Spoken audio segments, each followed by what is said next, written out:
Welcome into the Get in the Hole podcast. Stephen McAvoy, John Mavallia. We're here with you on a terrific Tuesday. If you're listening later on Wednesday, Thursday, somewhere within the tournament, it is the Memorial Week here on Get in the Hole. So again, Stephen McAvoy, John Mavallia here with you as always here in the Underground, powered today and always by the good people over at Tomahawk Shades, the best premium small batch brand in the industry. Keep you style profile from the tee to the 18th green and beyond. Thank you for joining us wherever you may be and however you are listening. You can find us on Twitter and Instagram at Get in the Hole Get in the Hole Pod, and at Facebook.com/Get in the Hole. And of course, find our content literally all over the Underground Twitter and Instagram at Underground PHI, Facebook.com/Underground Sports PHI, and Twitch.tv/Underground Sports PHI, and all over the Streamerverse, Spotify, Apple Podcasts, Google, wherever you are listening and wherever you get your favorite podcast. We are all there. Finally, we're on YouTube, just shy of the 200 follower mark.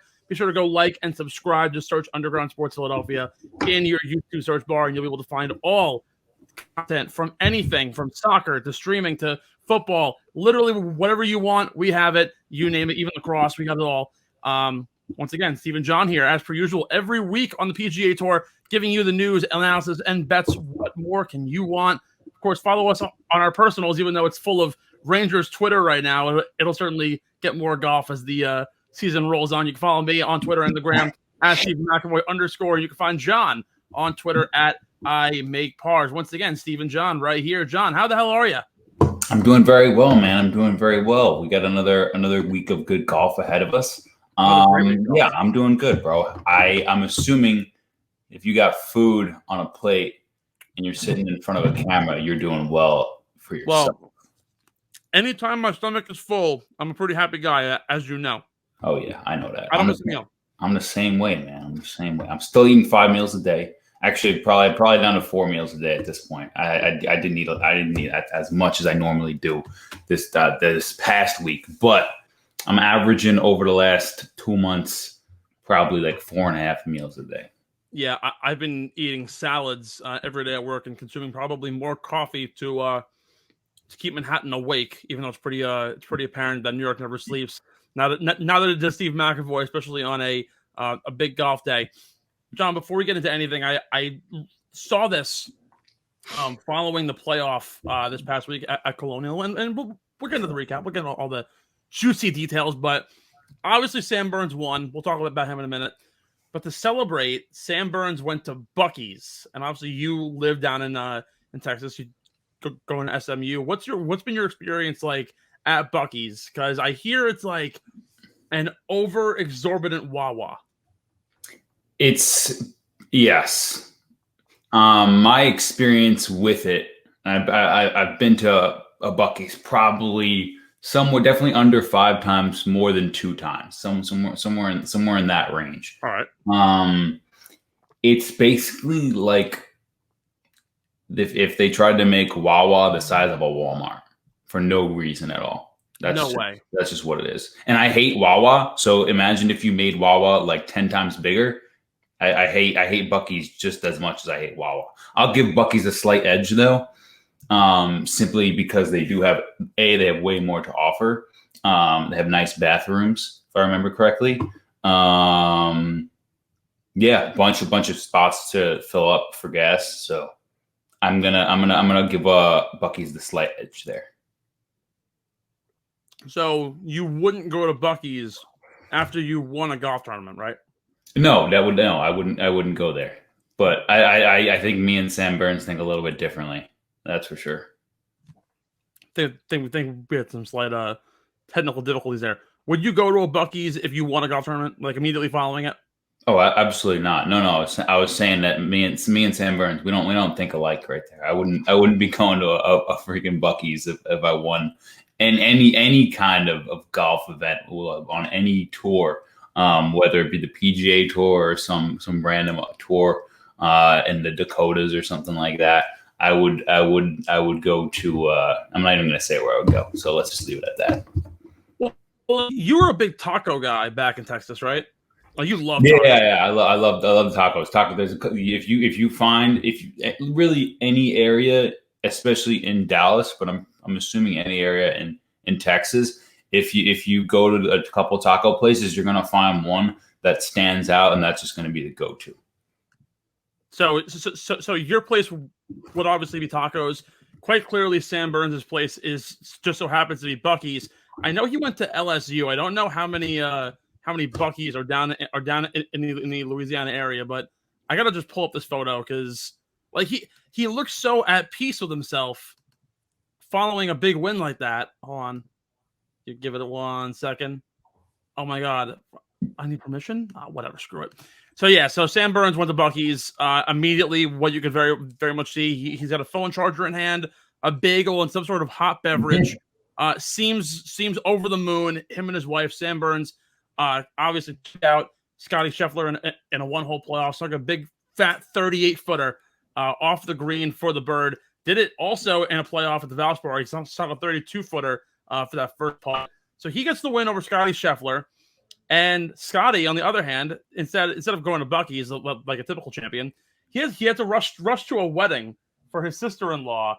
Made it just in time, and now apparently there's a new thing that began at the wedding. Everyone's now, all his fans are called Scotty's Thotties. What do you think of that? That's amazing. I didn't know that. That's the first time I'm hearing that. Yeah, no, I don't think there's a better other than Gooch Gang. Actually, that might be better than Gooch Gang. I'm not going to lie. Scotty yeah, that might be way better. And I'm pretty sure Scotty Scheffler is a God-fearing man who's happily either married or engaged. So that makes it 10 times funnier. The problem with Scotty's Thotties though, it reminds me too much of Scott's Tots, the episode from The Office.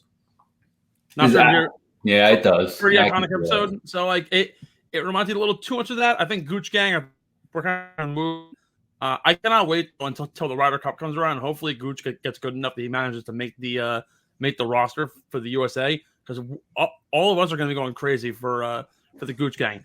But so Sam Burns takes down Scotty Scheffler, is only one of two players next to, of course, Scotty Scheffler to have 3 wins on the PGA Tour season. So our big lead story here coming out of Colonial is obviously about the man, the myth, the legend, Sam Burns. Took home a win, second event of the year at the Sanderson Farm Invitational. Got his second win at the Valspar, obviously going back-to-back. And now this week at Colonial, is it safe to say Sam Burns might be having the most low-key, like, best season ever for a player like this?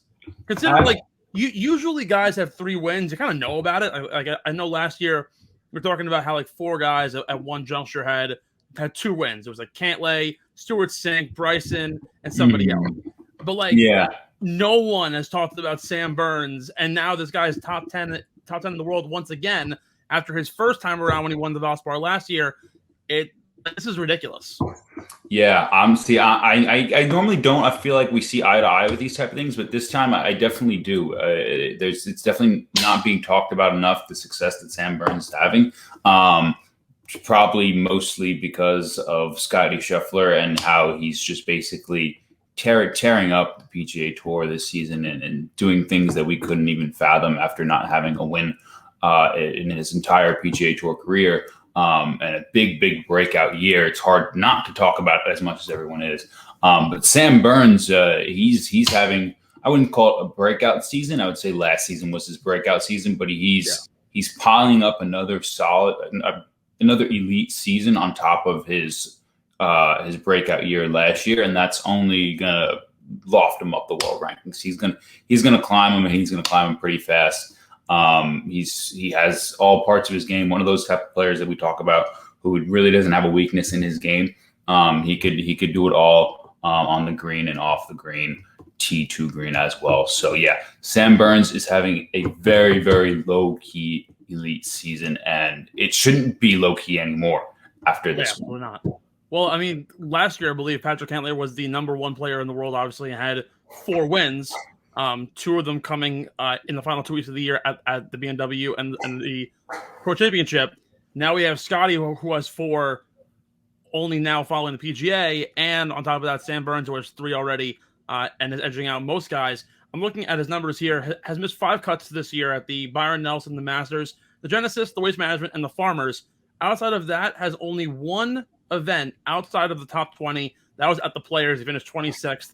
And obviously, you and I both know that the Players was sort of an outlier due to the weather conditions. So yeah. Sam Burns, like, I don't like, no one's talking about it, and I think it's absolutely ludicrous. And it's again, yeah, you and I usually don't see eye to eye on these things. It's kind of insane to see a guy of his caliber, who's now 9th in the world. Like, he's better than Jordan Spieth, which, like, people are kind of like, whoa, what's this? Sam Burns he's here, and he's here to stay, and I think he'll most certainly find his way up some leaderboards. Also, with Burns' year, I saw Lee Hochberg tweeted about it. The parity this year, the guys coming into the season in the top 10 of the PGA official World Golf rankings, only 2 guys have victories this year. One of them is Jon Rahm, and the other one is Jordan Spieth. No one else, outside of course, like Cantlay and Schauffele, did technically have that dual win. That doesn't necessarily apply. We're going off-stroke play. So the parity in the PGA here, Sam Burns at this point last year was the 150th best player in the world. He's now 9th. So Sam Burns is certainly here to play.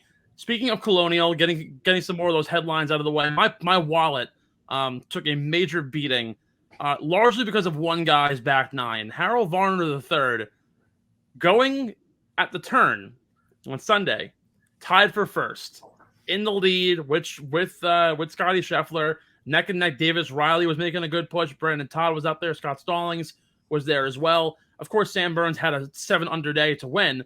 But where Sam Burns went 7 under for 18, Harold Varner managed to go 7 over in only 9 holes, when triple bogey, double bogey, triple bogey, par, double bogey, birdie to end his day. I had him for a $5 bet on Thursday. Took him like literally before all this happened. I believe it was plus 4,500. So bet 5 to win about 270, 280. And unfortunately, it came crashing down to oblivion. How can you not talk about Colonial without Harold Varner III's monumental collapse? John, what do you have to say about it? What are your thoughts? And as somebody who, obviously you and I are not scratch golfers, but as someone who, for me at least, sometimes have the tendency to blow up and have these awful string of holes, how do you think he's kind of taking this mentally now? Mentally, I think he's fine. I don't think there's going to be any big issues moving forward for Harold Varner. Yeah, he played. I'm not going to say he played like one of us, because he probably played better than we would have played, to be honest. But he played. He knows he didn't play his best, and he could have done a lot better. I think that's definitely not the last we've seen of him in a purple shirt. In a final few pairings on Sunday, he's going to be sticking around. I believe purple is his color. Like, that's like every time I see him on Sunday, I'm like 90% sure. So correct me on that if I'm wrong. But yeah, you obviously feel for the guy. But I don't think it's going to hinder him moving forward. If anything, I was watching him on Sunday, and I've always known he's had like a strange, stiff swing, and I kind of can't put my finger on it. I don't want to look at his swing though and analyze it or anything like that. But yeah, it's an effective swing, and I like how his finish. And he gets a lot out of the ball. But yeah, it's a strange swing, because he swings very similarly with his short irons. As he does with his longer clubs. So yeah, I'm not sure how he dials in those wedges, but those are the only thoughts that I have on Harold Varner and his collapse this weekend. Yeah, I was really upset. I was riding him high. I could have cashed out on my sports book at about $100. I said, you know what, I'm going to ride it out. I'm going to see what happens. Once Davis Riley had like 5 minutes of fame, he took the lead. I was like, maybe I should pull out. And then I was like, nah, screw it. And then I went for a boat ride, and to come back, and his was just absolutely in the dookie, and finished with a final round 78, going 7 over on the back 9 alone. So unfortunate stuff there for HV3. He's certainly due for a win at some point. I think he'll have a couple more moments so far this year. This past week, the course fit him perfectly. I think he'll certainly be able to find another one pretty soon. We're here with our Charles Schwab Challenge recap.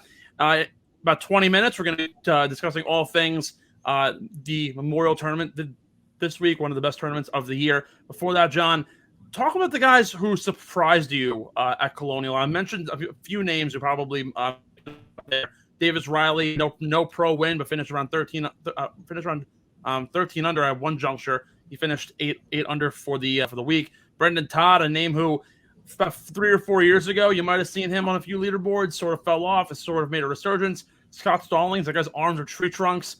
Who surprised you the most this week at the Charles Schwab? The most, that's tough.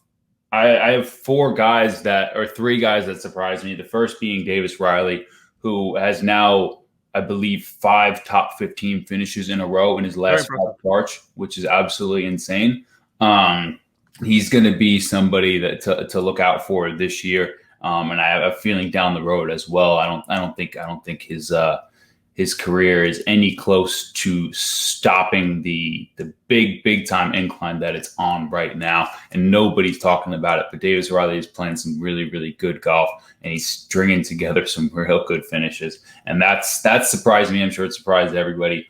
But yeah, it'll be fun to watch his game more and get to know him as a player and a person on the course. Tony Fenow and Pat Reed, 2 guys who struggled to kind of put together any good placements early on this season. Both of them coming with inside the top 10. I like what I saw from those guys. Could be something they could build momentum on. The next guy, he didn't surprise me whatsoever, but it may have surprised some other people out there. Mito Pereira, another top 10 finish, playing some really, really good golf. Also could be a play guy that you might want to look at this week. Probably fits the course as well as you possibly could think of. I wouldn't say he fits the course better than anyone out there, but probably definitely in the top 5 to 10 range for sure. That's about all I got.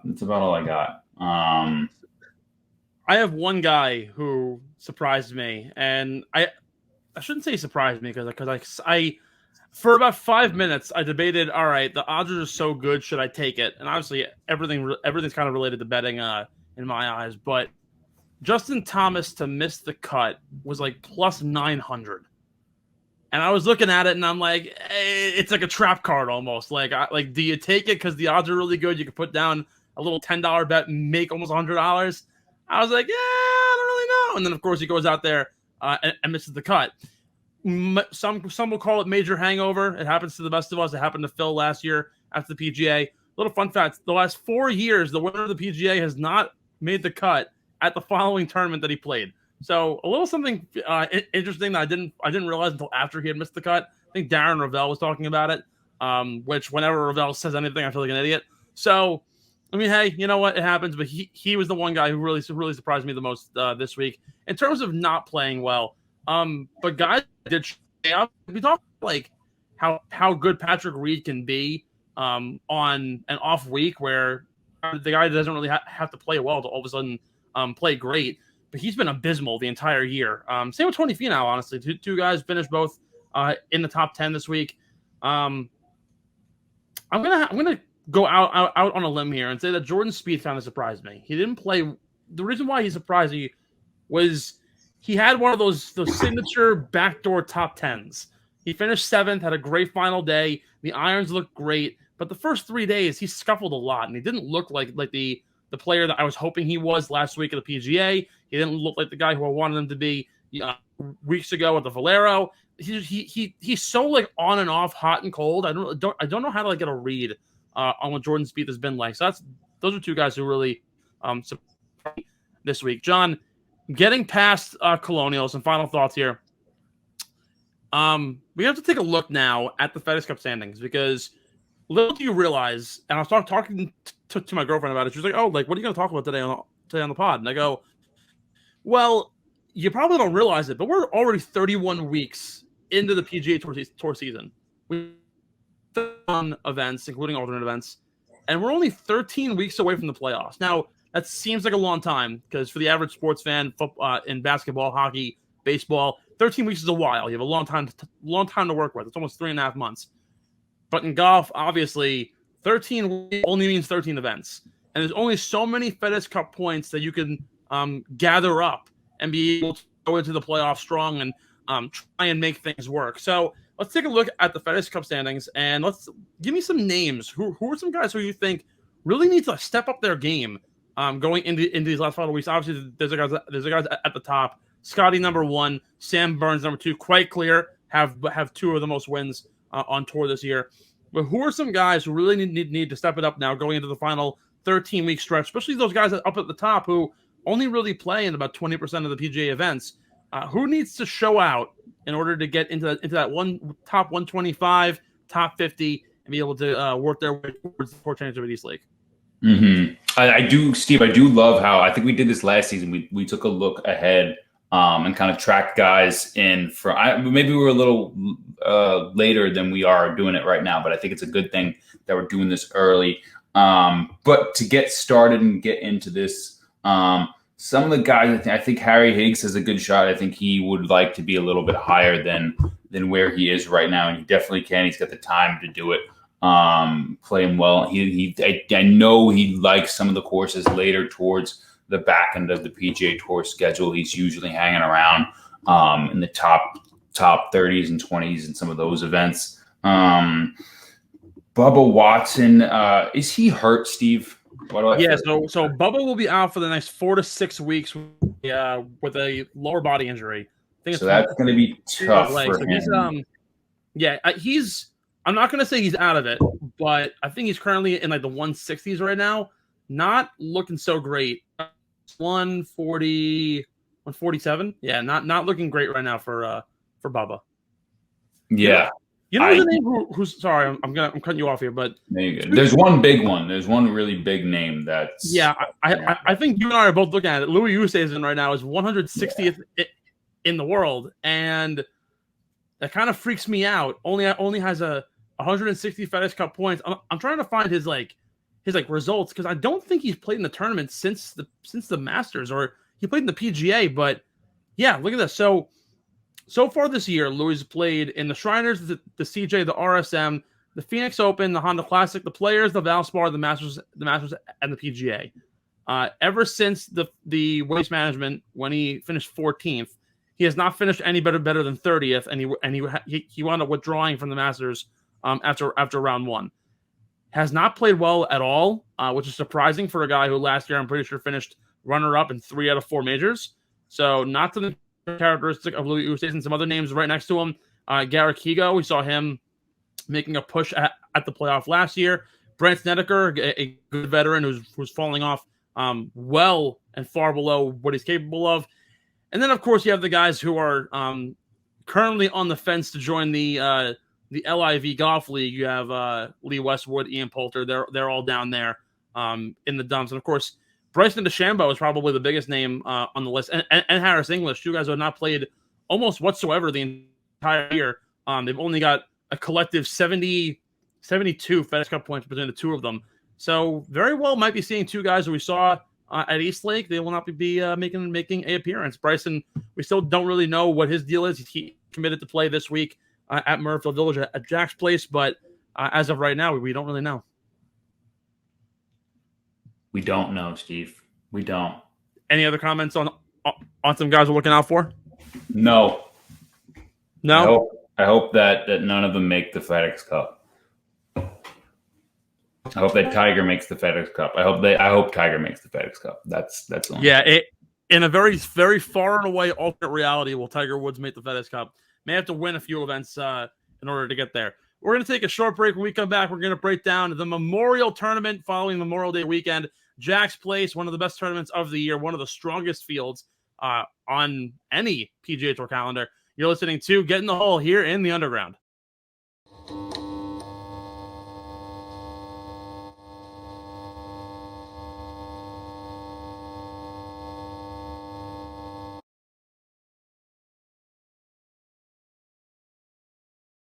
Welcome back in to Get in the Hole. Steve and John here on a awesome Tuesday in the world of golf. The Memorial Golf Tournament down in Dublin, Ohio, Murrayfield Village, Jack's Place. Jack Nicklaus designed this course specifically for one of the best golf courses in the country and for one of the best tournaments in the entire world. And of course, we are here this week. The Memorial has one of the strongest strength of fields in any event. I have some notes here before we get into this that just it almost makes it perfect that this is Jack Nicklaus's course, and they call it Jack's, of course, and it shows why people want to win here.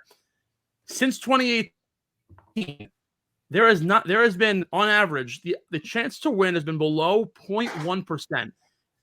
Outside of majors and the players and those like super big tournaments, mostly those four, those five plus occasionally the WGCs. The Memorial ranks as the hardest course to play at, and also the hardest strength of field, meaning that the 144 players in the field are the best 144 players in the world. We're going to have the biggest names in golf on the course this week: John Rahm, Patrick Cantlay, Rory McIlroy, you name them, and of course Scottie Scheffler will all be there. They'll be in attendance this week at the Memorial Tournament. John, let's talk about some course confidential. We're going to Jacksonville for Murrayfield Village. We talked about it last year. This is one of the big courses that we talked about in the first few weeks of our show. It's a real hardcore second shot golf course. But what do you have to say for Murrayfield Village as we head to the Memorial this week? Yeah, this course is the closest thing that we get to major championship style golf. That's not major championship style golf during the PGA Tour season, and it's a treat for us, the viewers. But these guys, they somehow find a way to shoot low here despite the difficulty. 7,500 yards, par 72 course. The grass is a mix of bent grass and Paul greens as well. I'm trying to think. It sets up pretty difficult for players who have a weakness in their game, like we were talking about a little bit earlier. You really have to be good off the tee. You can call it a second shot course if you want to, and the priority is definitely on the second shot, that's for sure. But yeah, it really takes concentration from tee to green, and it takes a lot of focus from these players. And I think that's the main thing that they talk about when they refer to this course. It's focus from start to finish of each hole, of each round, and of the whole entire tournament. The greens are lightning quick. I don't know what the weather is supposed to be like this week. We could check that out. I'm sure, Steve, you're on that right now. I can see that. Good man. Yeah, the greens are lightning quick. The challenge arrives once you get to the green, and it's there off the tee as well, because that rough is extremely penalizing. However, I will say that the guys that manage to play the best at this course are really good ball strikers, and they really don't have to sweat the tee to green stuff as much because they're such good ball strikers. The reason the approach is so paramount at this course is the bunkers and the rough around the green. Nothing's too penalizing there. But yeah, you'd really have really small landing spots and really, really small places that you have to aim at. And if you miss, you leave yourself with either a difficult putt or a difficult look at the green, or a difficult chip or sand shot.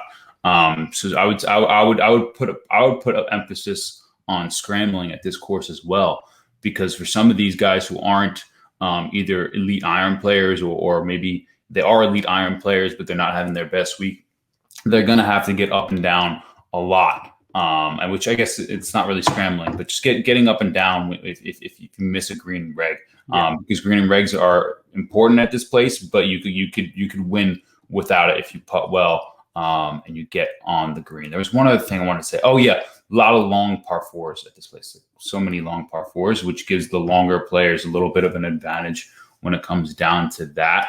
I would expect a lot of longer hitters to have success at this place. You don't have to be the longest hitter. We saw Pat Cantlay win here last year. Really it was John Rahm win, but whatever.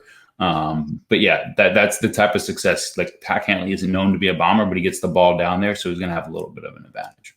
Yeah, so there's a few points that I want to expand on your end. First of all, weather report right now. Today was a inexplicably hot day across America. It was like 91 degrees. It won't let up. It's going to be around 87 tomorrow on Wednesday, but there will be nighttime showers, about 80% chance of thunderstorms carrying its way into Thursday. So you'll see some wet conditions early on Thursday and into the afternoon. So really, everyone's going to have a pretty good advantage on Thursday, being able to get the ball to sit down well. But rest of the week, Friday through Sunday, roughly highs of 77, 78, and then lows of around 56. So it'll be a little dewy in the morning. It'll be pretty good for a lot of guys in the morning. But as the day goes on and the grass softens, the grass stiffens up, it's going to get more and more difficult. So I'm looking for guys this week. If you have your rounds in the morning, you're going to certainly be much better off than those in the afternoon. That's just simply how it is for the most part on the PGA. I have to find the number on guys who win with having early tee times on Thursday and Friday, because I feel like it semi-correlates. But I want to expand on a few of the small things that you pointed out. Who else to talk about this course better than Jack Nicklaus? I was at lunch today, and I was like, you know what? I kind of want to do some prep here. So I found a video of Jack Nicklaus going over his own golf course. So I'm literally going to be reading quotes straight from the horse's mouth. In 2020, there was after the COVID restart, they had back-to-back events here. Immediately following those events, they basically tore down the entire golf course. Jack wanted to redesign the whole thing, make it brand new, and finally make it to his final vision. He brought on some of the best architects in the game, and he managed to conjure up what is now the current Murrayfield Village that we saw last year and into this year. This is what Jack said, literally word for word. This course is the epitome of a second shot golf course. Fairways are rather wide open, rough incredibly penalizing. You want to be accurate off the tee, but also be able to hit it far enough to have a good second shot into the green. The average green size, this is according to Data Golf, is 64% smaller than every other green on the PGA Tour. Matches up pretty close to places like Pebble Beach and the American Express out in Chula Vista. So very small greens. Approach shots going to be paramount. It's almost the perfect combination of ball striking and stroke gained approach, according to Jack. And he said that was the one thing he was the best at during his career. So why not make a golf course that literally makes you that forces you into exactly what Jack loved to do the most. Unfortunately, Jack doesn't hold the course record at his own golf course. That belongs to Patrick Cantlay. But at the same time, he wanted to design a course that would fit towards what his game was. And obviously, there's no one like Jack outside of guys like Tiger and Arnold. So it certainly is second shot golf course. Approach game is really important. This course is interesting too. Like I mentioned, the rough is very penalizing. So while the fairways are pretty wide open, you can kind of afford to be a little wayward. But once you hit the rough, you're actually a stroke and a half worse than if you were on the fairway. The only 3 golf courses in the last 40 years that are worse than that or were harder than that was the U.S. Open at Winged Foot and the Arnold Palmer this year. So very challenging rough, very penalizing. They've grown it out substantially over the last week and a half to really get things going. So some numbers here that I'll be looking at as we kind of get into our keys here to winning at the Memorial. It's stroke gain approach, of course, paramount number 1. Stroke gain breaking, like you had said, not necessarily stroke gain scrambling, but more so just stroke gain around the green, being able to, if you do miss, be able to get the up and downs. The up and down statistic obviously matters here, which is why a lot of people have Victor Hovland very high up on their board, a guy who's very good at getting up and down despite his scrambling ability being so lackluster. Obviously, as he said himself, my chipping sucks. So there are a lot of ways to win here, and you could technically ball strike your way to a win. Jack said that he specifically made the greens a little bit more flat and more able to putt because it's so fast on those greens. The lightning fast bent grass obviously is what a lot of guys are used to down south. But Jack decided to bring it all the way up to Dublin, Ohio to create this masterful course. So stroke gain putting isn't necessarily important. You could very well ball strike your way to a win. We saw Will Zalatoris do that at Southern Hills, where he didn't necessarily have to have the best putter on the planet. He just happened to lead the category in stroke gain putting. Excuse me. So those are really the big things. Driving accuracy, driving distance is pretty good if you got it. And like you said, those par 4s are long. 400 to 450 yard par 4s throughout the course. Certainly have to make way around those and be able to play your long irons pretty well. So more. Let's take a look at some of the guys who are going to be in the field this week. Guys who are going to have to make a big difference. Who are guys who played this past week or at the PGA, who we think will be able to make a big jump towards that win as we get you prepped for our beer money that will be coming up in about 15 minutes on the other side. John, give me some names, some guys this week in the field that you're looking out for, whose game fits this course perfectly. Obviously, we have the strongest field on the PGA Tour this year outside of the majors. A lot of studs, a lot of really big-time guys. We've seen a lot of these great players win in the past. Obviously, Cantlay has 2 wins here. Jon Rahm should have had the win last year. Obviously, COVID screwed him over. And a bunch of other guys have played significantly well. And we have some really good names this week in the field. So give me some guys who you're looking at this week to translate some success from either Southern Hills or from Colonial, 2 courses that obviously mirror each other, into this week. Yeah, the courses definitely do mirror each other. Really, really similar, testing all areas of the game. There's a lot of players that this fits. But there's a couple of players that stand out a little more so than others. I would say Victor Hovland is one of them. Just going not this is not in any particular order, folks. Victor Hovland is one of them. Like you said, the around the greens is definitely a concern, and he hasn't been playing his best golf as of late. We haven't really seen the Victor Hovland that we saw at the beginning of the season and prior to the season when he was winning events outside of the PGA Tour.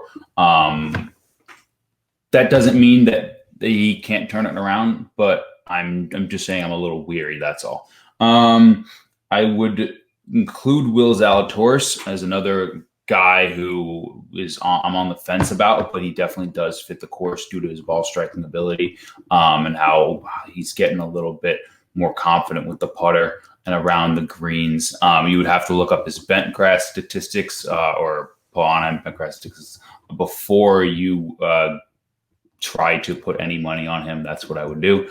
But yeah, he's one of the guys. I think Joaquin Niemann is another guy, tee to green player. And then another Chilean, of course, Mito Pereira. I think he could have a lot of success this weekend, even though it is his 3rd event in a row. Yeah, he might be in my picks. He might be in my picks. We'll see. But other than that, Cameron Young is another guy who I could see him potentially winning this event as his first career win. And I know that's definitely a big jump for a guy like Cameron Young. But let's not forget he almost won a couple of weeks ago, and it could have very easily been his title. So I don't think that is that far fetched. Other than that, of course, you have the Rahms, McIlroys, and Patrick Cantlays of the world that you know that they can win at any course, but especially this one because of their God-given talent and their ability to. And we also have. Sorry, somebody just screamed in my house. I don't know what the hell that was. No problem. Where was I? But yeah, these guys have won here before. They know that they have the ability to play as well as they need to in order to win an event at this course. And every single person I've mentioned is a good putter, a good iron player, and an accurate driver. So that's the formula. Basically, be a perfect golfer. And a lot of these guys are on the PGA Tour for that freaking reason. Yeah, I mean, like, there's a lot of names who stand out. Obviously, with this field this stacked, it's pretty hard to kind of draw straws without finding correlation to guys you might maybe picking on. I mean, is it far-fetched to say that Jon Rahm just kind of fits the course the best? I mean, the guy had a 6-stroke lead last year, and that was even when Colin Morikawa was playing his best golf. Hasn't really played it as of late. Guy looks like he hasn't even seen a putter in months. Victor Hovland isn't playing his best golf. Cantlay hasn't necessarily played his absolute peak. Schauffele hasn't played at that peak. No one's really played at that elite level outside of really Cameron Smith, Scotty Scheffler, and Sam Burns. So to say that Jon Rahm fits the course perfectly is almost an understatement. He's that good. And I think he'll certainly be a name that you're going to want to see. I think Joaquin Niemann fits it perfectly. Cameron Young, I am in love with this kid. I cannot get enough of Cameron Young. I think he's absolutely incredible. He'll be a guy that I'll be looking at for. He'll certainly be more than likely in the picks. And honestly, Will Zalatoris, why not? The fact that he was able to ball strike his way to a second-place finish at Southern Hills when everyone said that he wouldn't be able to do it, he did it. You go to Colonial, he played fine. He did what he had to do. Up to this. Again, Murrayfield Village kind of fits these courses well enough. They aren't, of course, Perry-Maxwell designs, so they aren't similar in that sense. But the last 3 weeks, each course kind of fits its own way. And this is the first event, obviously, on the north side of the USA, as opposed to like the last seven or 8 weeks that they've played down south, Texas, Florida, Mexico. So this is really the first time that they're getting into that swing in the north. But still, it's rather windy, but it's still hot. I think Murrayfield Village is a pretty good opportunity for a guy like Cameron Young to really thrive here. And Will Zalatoris is, again, he can ball strike his way to a win here. Obviously, scores wind up around 14, 15 under. And there's been a very eclectic group of winners, even over just the last 5 years. Will McGirt, Jason Duffner, Bryson, the year he put on like 85,000 pounds. Cantlay, the list kind of goes on. Why can't Will Zalatoris, who hits the ball the third farthest on tour, and is probably the best ball striker right now in the field, with relation to Rahm, Cantlay, Morikawa, JT, and Scottie Scheffler? Why can't he possibly make a run here? I think Will Zalatoris is a great play. Again, so many guys to pick from. Not really a lot of time to go over it. We have to get into some pickup plays prop plays brought to you by our friends over at Pickup. Go online to play Pickup, sign up with your phone number, and get betting today on all of the best prop bets. You can find all of these bets that we'll be making this week on at Play Pickup. John, we're going to start with a match play, and it fits it perfectly. It's the revenge tour for Jon Rahm. He's going to go up against Patrick Cantlay. He's literally on every sports book. Rahm versus Cantlay. It's like a David Goliath kind of situation. Obviously, we already know the story. Jon Rahm 6 strokes up at going into Sunday at Murrayfield Village last year. Had COVID, didn't let him play alone. Patrick Cantlay and Colin Morikawa surged up the leaderboard and took a win at Jack's Place. What do you say, Cantlay or Rombo? Who's playing better this week? Yeah, I'm seeing eye to eye with you again here. I think Rahm is definitely the player that I would put atop the list for the guys that I would be most confident in, even though we haven't seen elite Jon Rahm. We also haven't seen elite Patrick Cantlay in a minute. But they're still the same player. I expect the best from both the guys this week. Don't know if we're gonna get it, but if we do get their best and they both give it their best, I'm still gonna take Jon Rahm. It's tough. It's tough not to. It really is tough not to after he blew out the field last season. But what was it 6 or 8 strokes? I forget what it was when he 6 strokes. 6 strokes. Yeah. Could have easily been more than that. His tournament to lose. For all the reasons that you said previously, and that it's my opinion, it's Jon Rahm. Yeah, I'm going to firmly agree with you, and I'll talk more about Jon Rahm during Beer Money. But let's put it this way. Jon Rahm is second in the field this week in par 4 scoring over 450 yards. He's gained 18 strokes in his last 20 over 6 events. Pretty damn impressive. He's number 1 in strokes gained ball striking. This guy's gaining 47.5 strokes ball striking in his last 6 events. That's ridiculous. Ridiculous. Also, it kind of helps that he basically bludgeoned the whole field down in Mexico to death when he won by 18 strokes. So, that happens. It's probably a little bloated, but at the same time, he's still there. And then talking about Jack Nicklaus Designs, who's 1 and 2 in the field this week? Cantlay and Rahm, and it's like a 1-stroke difference. So they're basically the same player, but Jon Rahm just had the better form. Cantlay's 1 win this year came sort of on the back of Xander Schauffele at the Zurich. So I'm going to roll with Jon Rahm. He had his tune-up. He had his 1 win. Now he's going to get to prove it against the big-time field. And Jon Rahm's been, regardless of him not getting a win and him not being in the form of a world number 2, he's still one of the best players in the world. So there's literally no denying it. I'm going to go with Jon Rahm with you on that one. We talked Viktor Hovland has not played his best golf. Obviously, since winning the Hero World Challenge and Mayakoba back-to-back weeks, has not finished anywhere better than 30th in his last 6 events, plus 2 missed cuts. So Viktor Hovland top 20. He literally has not placed top 20 since the Players. What do you think this week in a loaded field? I'm going to say outside of the top 20 for Viktor Hovland. That's not only the trend, but I think it's just the safe play, and I'm going to root for Victor Hovland this weekend, and it wouldn't surprise me. I think I picked him to win last week just because it was like one of those oddball plays where you pick a winner who is a little bit unexpected but could easily win if they have a good week.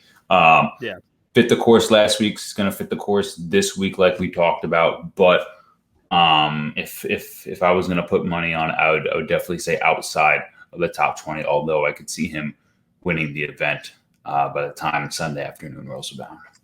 Yeah, it's gonna be a hot take, but I screwed up last week not taking JT to miss the cut. Hovland's currently minus 410 to make the cut. I can only imagine what he is to miss the cut. I actually might take Victor Hovland to miss the cut with how loaded this field is and how some players are playing. If Victor Hovland gets a little wayward, his driver is a little off, he finds the rough, he can't get those up and downs, we might be seeing a 5-over round one for a guy like Victor Hovland. So I'm a little concerned there for a top 20 for Hovland. I'll certainly go outside. I might even go as far to say he'll miss the cut. Top Englishman/Irishman this week. There are 4 guys in the top 10 in odds. Rory McIlroy, Shane Lowry, and of course, the ugly motherfucker, Matthew Fitzpatrick. Who will finish this week as the top English or Irishman this week at the Memorial? That's tough. The easy answer is definitely Rory McIlroy. Fitzpatrick has been playing some good golf though, and I'm definitely not going to rule out Lowry either. I'm gonna stay away from Rory, and I'm gonna go with Fitzpatrick. I'm gonna join you on that as well. Finished third here last year, solo third, obviously behind Colin and Cantlay. Yeah, that's another thing. Yeah, he does have a very, very good history. Short, but successful history at Murrayfield Village. And honestly, like we talk about it a lot with like Will Zalatoris and Davis Riley and Cameron Young, and Matt Fitzpatrick kind of fits in it. It isn't a matter of if; it's more a matter of when he's going to get his first win. And all of these guys, like you can go into any week on the PGA Tour calendar. Obviously, Zalatoris is the reason, is the one guy here that like every week you pick top 10, and like there's some sort of logical explanation as to why. I can simply see Matt Fitzpatrick dominating this golf course, and I feel like every single one of the guys that I mentioned will get their first win at like a premier golf course. It won't be a matter of like winning it at like the John Deere, but they'll win one at the Waste Management. They'll win one at the Genesis. Someone's going to get something here at the Village. It's how these things play out. I'm going to certainly go with Fitzpatrick. Rory's still kind of on the fence with me. I'm still not really in love with them. But again, those backdoor top 5s are always a killer for Rory. Even though the one time I picked it didn't even happen. So I'm going to roll Fitzpatrick here this week on that one. But Shane Lowry also, don't count him out. He's finished, I think, top 25 in 6 straight events, something like absolutely ridiculous. And in big time events, he has 16 straight top 25. So between majors and big time golf tournaments, Shane Lowry is certainly up there. Now, I eliminated what I was originally putting on here, and I found these three bets that you could find on the Sportsbook in Blue that you and I both use. But I want to ask you, would you bet these? And the odds are like insane. For some tournaments like this, you find like tournament specials, like really weird prop bets that like don't seem like they seem almost ridiculous to the point like why would I bet these? But some of them actually kind of make sense. So I picked 3 out that I might actually throw down, and I'm debating here. The first one, any 4 of these 5 players to finish top 20. It's currently plus 500. Cameron Smith, Xander Schauffele, Cameron Young, Max Homa, and Shane Lowry. Would you bet at plus 500 for any 4 of those to place top 20? Yeah, plus 500? Well, so 4 of the 5 need to place top 20. Oh, 4 of the 5 need to place top 20. No. That's a donation. All right. Any 3, so 3 of these 4 guys to finish top 10 plus 1,000. John Rahm, Xander Schauffele, Colin Morikawa, and Victor Hovland. What was that top what? 10. That's also a donation. All right. This is the one bet that I made that I'm actually pretty confident in because, again, the concept of the Revenge Tour makes sense. Plus 9,000. John Rahm and Patrick Cantlay to finish first and second, either order, whatever it is. They just got to finish first and second. I like that one. That one's probably the best value you're going to get. Juicy. That's plus 9,000. That's juice. I kind of like really good value. I had a free bet from a no sweat like home runs bet, and I put the $5 down and I said, you know what, let's see what happens. If it's a donation, it's a donation. But I would rather spend $5 on the chance to win $400 than like to buy $5 in like scratch offs. I agree. Yeah, right. Makes sense to me. All right, that's the end of the prop bets here. Brought to you by our friends over at Pickup. We're going to take another short break. When we come back, it's our favorite segment. We're going to get into the nitty gritty, the real betting stuff. It's beer money time here on Underground Sports Philadelphia's Get in the Hole podcast. Steve and John here. We'll be right back. Don't touch that dial. We'll be right back.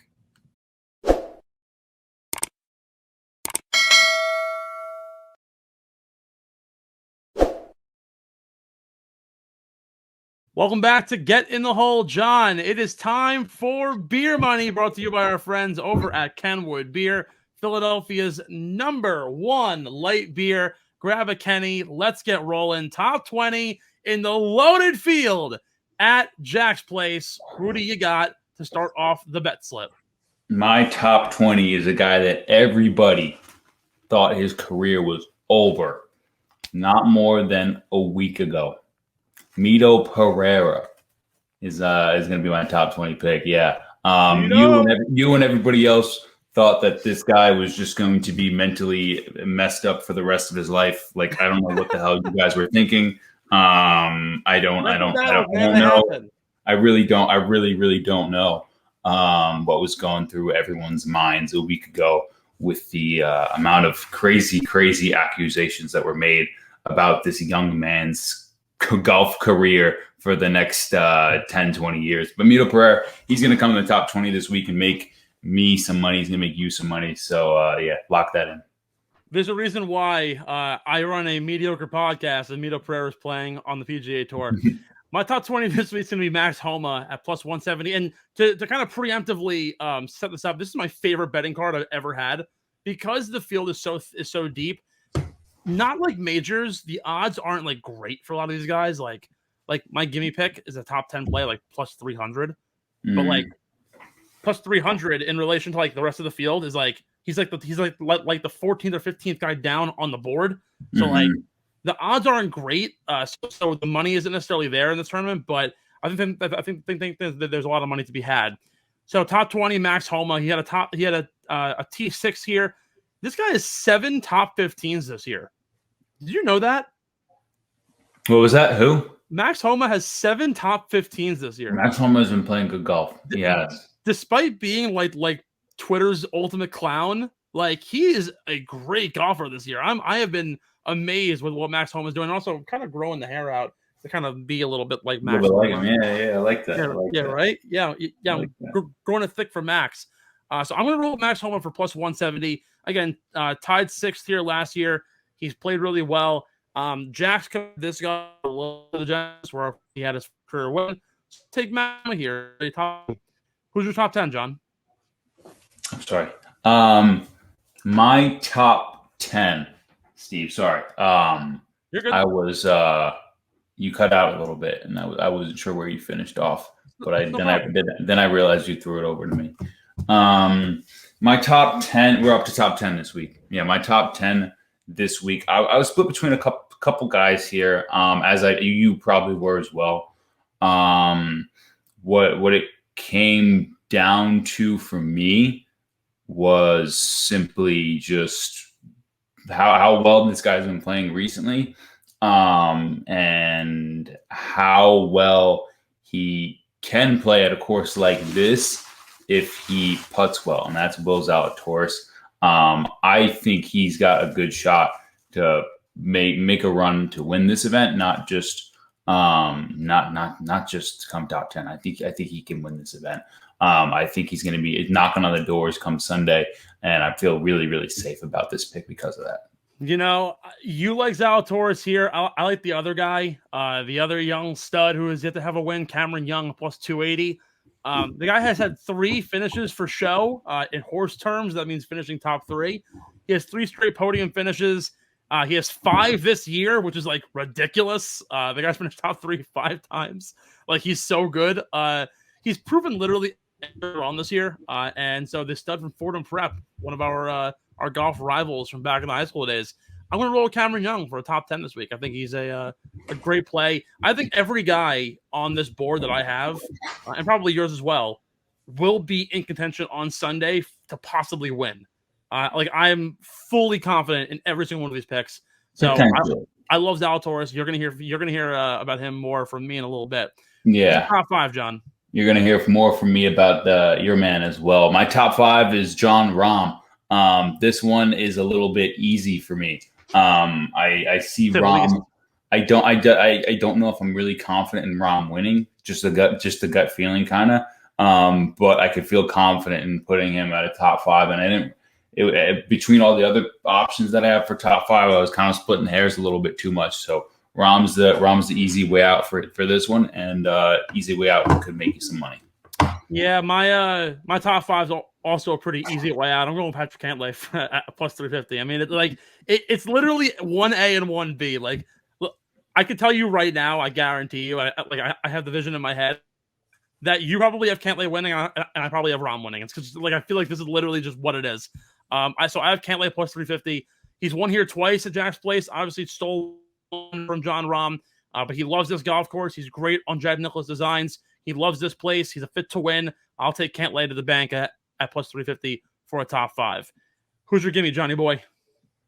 So my gimme is going to be. Sorry, I lost it. I'm trying to get the exact odds right for this. No problem.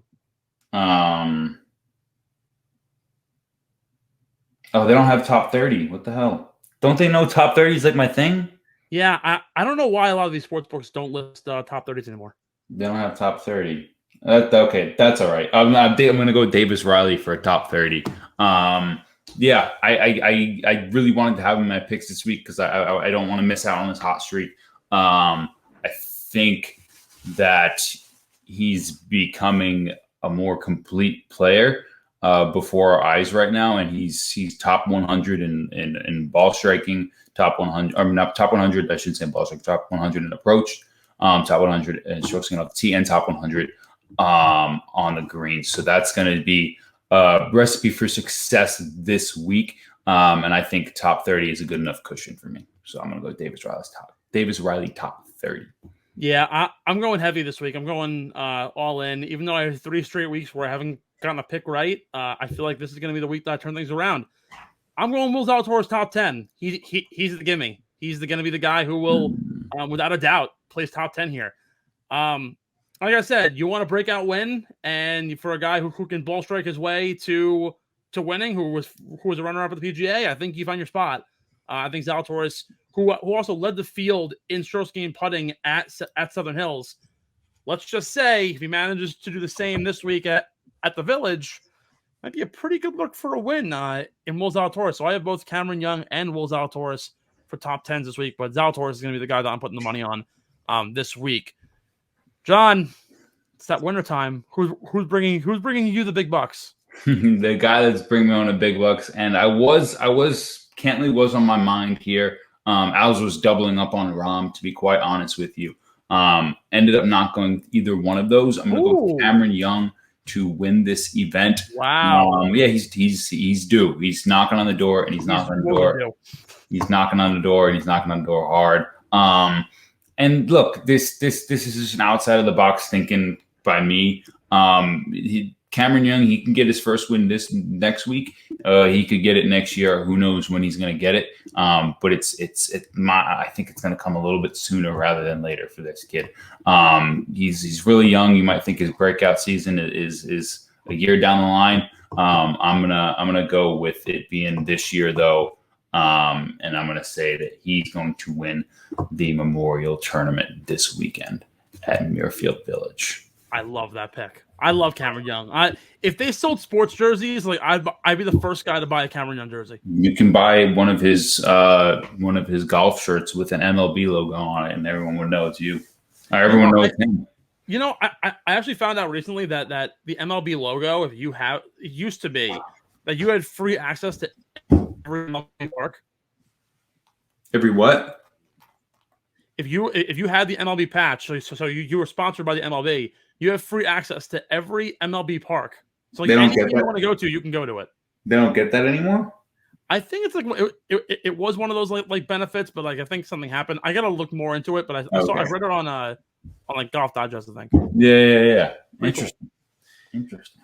All right, my winner. It's the Revenge Tour. I'm going John Rahm plus 1,000. The number's been fluctuating, so if you're looking to take Rahm, it's like plus 800 on some books. It's as high as like plus 1,100, somewhere like right around that like Rory range. I just love John Rahm this week. I'm so convinced that Rahm and Cantlay will finish 1 and 2. Like I am so like hardcore involved in this bet right now that it just seems evident to me. It would be amazing to see the two guys the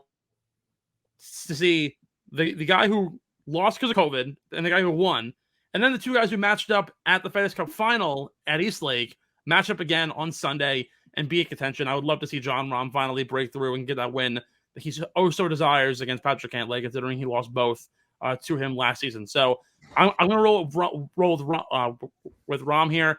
Again, it's the Revenge Tour. I just love it. A couple of other outrights I want to talk to you, John, before we get going here.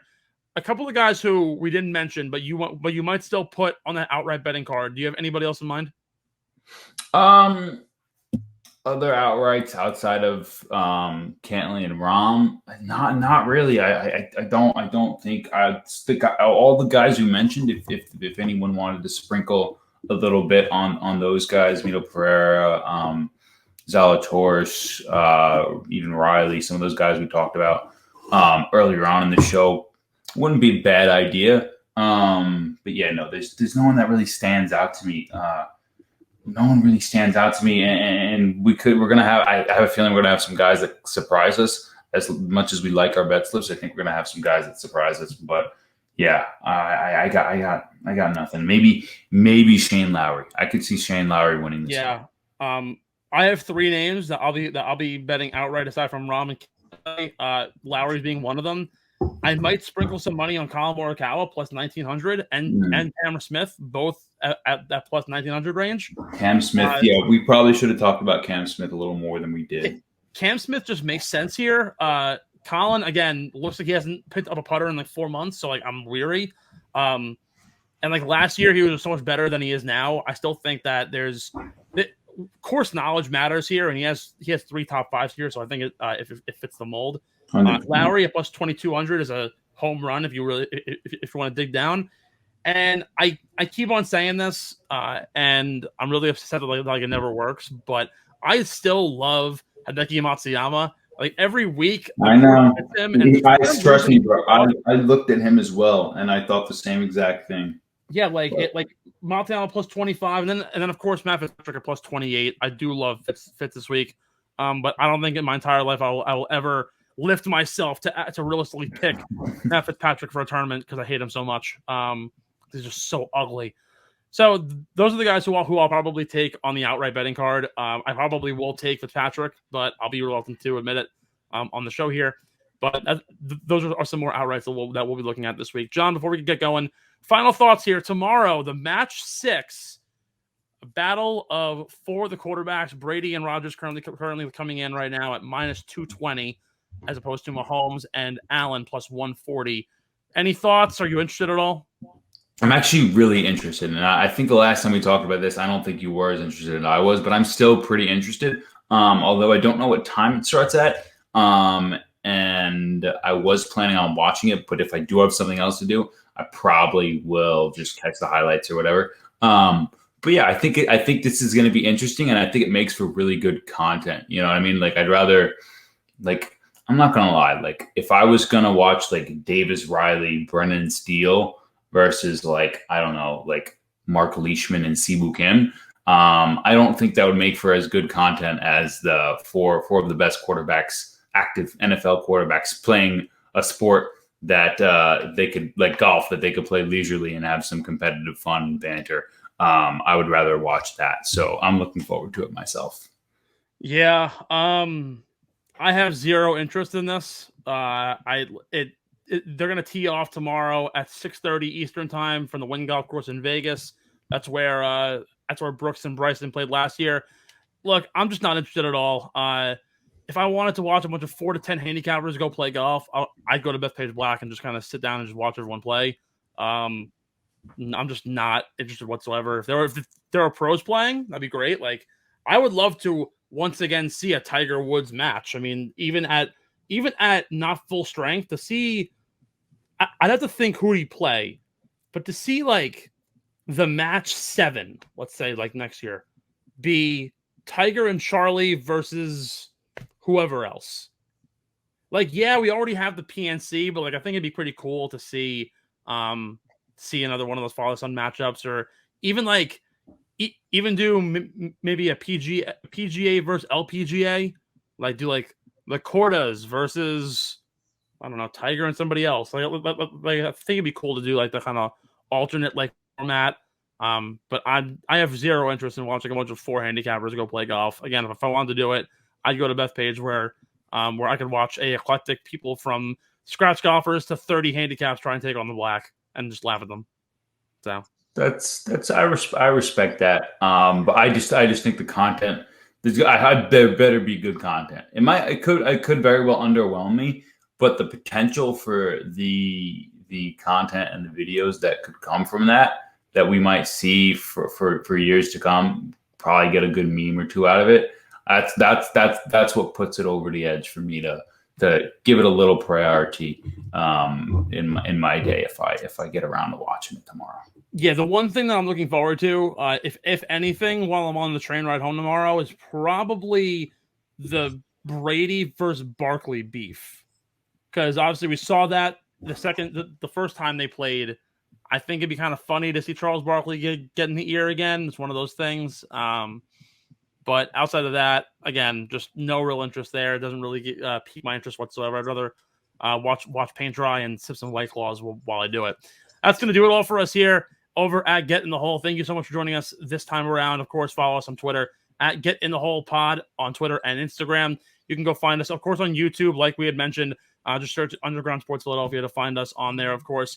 As I rattle off everything that I had mentioned in the intro, I will mention it again. Be sure to follow us on our Twitter and Instagram. Be sure to follow the parent company, Underground Sports Philadelphia, on Twitter and Instagram at Underground PHI, Facebook.com/Underground Sports PHI, and Twitch.tv/Underground Sports PHI. Like, subscribe, review everything on Spotify, Apple, wherever you get your podcasts, wherever you're listening. Please give us that love. And of course, we'll see you next week as we take on a pretty fun stretch of golf. We have the RBC Canadian Open next week, and then John, right around the corner, we have some pretty big time. Tournaments coming up. We have the U.S. Open right around the corner. We're only 13 weeks away from the playoffs. It seems like it's it's away, but really we're sort of in the home stretch. We are in the home stretch. We got a lot of good golf ahead of us, and we've already had some good golf we put behind us. Couple playoffs, couple of rising stars showing out in these last couple of weeks. It's getting, I know we said that it was a little bit stagnant, but it's picking up. It's picking up, and it's picking up quick for us, Steve. And we've enjoyed a couple of good weeks of golf. And we got more to come, that's for sure. Back in the saddle next week. We will see you all then. But until then, I'm Steve McAvoy. That's John Mavallia. You've been listening to Get in the Hole from